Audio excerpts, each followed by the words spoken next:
लिखा हुआ है, जय शनिदेव। करीम जी ने थर्ड ग्रुप बनाया था जिसमें 100 के करीब मेंबर्स हैं और 10 दिसंबर से क्लास स्टार्ट होनी थी उसकी। अब तक एक भी क्लास नहीं लगी है। थर्ड ग्रुप के पैसों के लिए बोलो जो आपके पास नहीं आए। मेरे पास तो कोई से भी नहीं आया भाई। करीम को बोलो कि सबके पैसे रिफ़ंड कर दो, हमसे गलती हो गई जो हमने उस पर बिलीव किया। आज बहुत ही अजब गजब बात बोली करीम ने।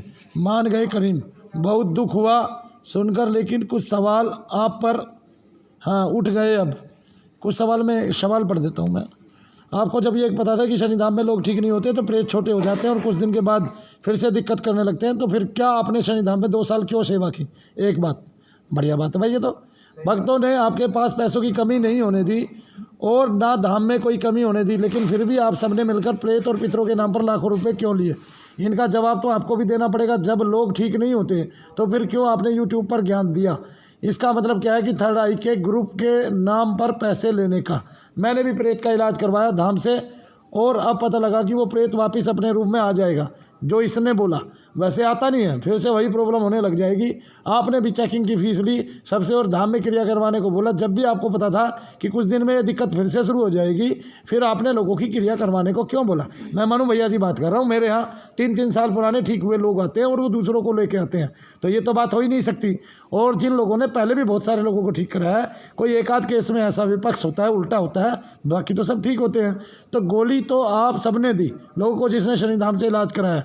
जब आपकी सरकार थी तो सब ठीक, अब विपक्ष में बैठ गए तो सरकार गलत होगी। जब उन लोगों का क्या होगा जिन्होंने आपको फॉलो किया, जो मनु भैया को फॉलो करते हैं, मनु भैया पे ट्रस्ट करते हैं, वो मनु भैया के पास आए और आकर अपना विश्वास के साथ अपना कार्य कराइए। अगर आपने करीम खान को भी पैसे दे दिए तो भी कोई बात नहीं, आप मेरे पास आइए, मैं आपकी चीज़ें फ्री में निकालूंगा। जब मैं करौली सरकार से आने वाले लोगों की 1-1 रुपये में 3 क्रिया करके लोगों को ठीक कर सकता हूं, तो आप लोगों को भी ठीक करा सकता हूं अपने ईश्वर से कह के, अपने शनिदेव महाराज से कह के, और आप लोगों पर भी अपना संकल्प बल छोड़ सकता हूं, जिससे आपको अति से अति उत्तम लाभ होंगे और जल्द से जल्द लाभ होंगे। बस मेरे सामने आइए, मेरी नज़र से नज़र मिलाइए और ठीक होकर यहाँ से जाइए जी। हाँ, आप और हर्ष कौन सा धाम खोलने की बात कर रहे हैं?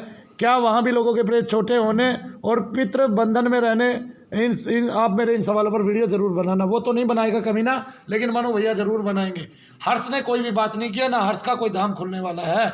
इसने जबरदस्ती हर्ष का नाम लिया है ताकि मनु भैया के पास से हर्ष भी चला जाए और यहाँ काम करने वाला कोई ना हो। लेकिन इसी ने कभी प्रीतम को और उस लड़की को बहका के यहाँ से भेज दिया था। ये भी बात मैं दर्शकों को बताना चाहता हूँ, लोगों को बताना चाहता हूँ, क्योंकि ये और सरदार हमेशा लड़कियों के नंबर चुनते रहते थे। सरदार को इसने मोहरा बनाया हुआ था, वो लड़कियों के नंबर लेता था और ये हमेशा बहकाते रहते थे। और धाम में आने वालों को ना कि मेरी मेहनत देखी, ना मेरी सेवा देखी, ना मेरा बहुत जो है ना सालों का रिकॉर्ड देखा, और इन्होंने केवल अपने निर्णय लेकर, अपनी बुद्धि से काम लेकर, केवल बीच में आकर पैसे खाने की सोची। जो शनि मंदिर के पैसे थे वे इन्होंने खाए और इनको आगे बहुत भारी नुकसान होने वाला है, बहुत भारी नुकसान पड़ने वाला है। जय शनिदेव।